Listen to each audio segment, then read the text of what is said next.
টিউশনি করে আমেরিকায় ৩টা বাড়ি কেনা হয়েছে। এই কথাটা শোনার জন্য আমি মোটেই প্রস্তুত ছিলাম না, একদম প্রস্তুত ছিলাম না।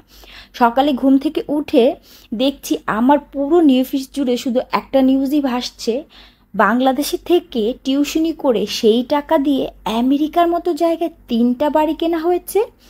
আর বাংলাদেশের রাজধানী ঢাকাতে 15টা ফ্ল্যাট কিনা হয়েছে। এটা শুনে নিশ্চয়ই আপনারা অবাক হচ্ছেন, আমিও কিন্তু খুব বেশি অবাক হয়েছি। অবাক হলে আর কি করার, বাসার কাজ তো আর থেমে থাকবে না, তাই না?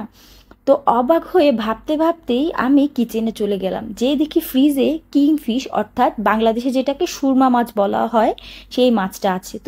তো সেই আমেরিকার বাড়ির কথা ভাবতে ভাবতে আমি রান্নাটা শুরু করে দিলাম। যদি রান্না না করি তাহলে দুপুরে খাবো কি বলুন তো? আর কিংফিশ বা সুরমা মাছ কার কার পছন্দ, কে কে কীভাবে রান্না করে সেটাও কিন্তু অবশ্যই কমেন্ট করে জানাবেন, দেখবো আমার সাথে মিলে যায় কিনা।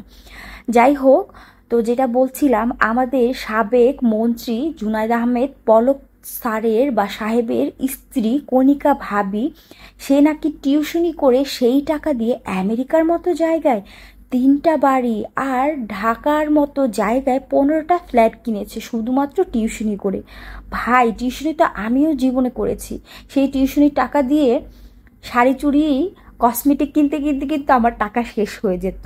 আর আমার মতো কারা কারা টিউশনি করে এরকম ওই যে শাড়ি চুড়ি ফিতা কসমেটিক কিনতে কিনতে টাকা শেষ হয়ে যেত, আমার সাথে কার কার মিল আছে সেটা জানাবেন।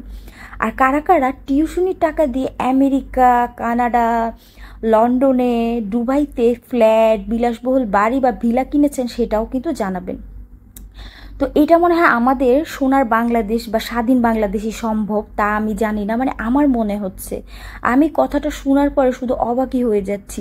টিউশনির টাকা দিয়ে আমেরিকায় বাড়ি, বাবা, এটাও কি বিশ্বাস করতে হবে? এরকম অদ্ভুত কথাগুলো শুনলে কার কার শক লেগে যায় সেটা কমেন্ট করবেন।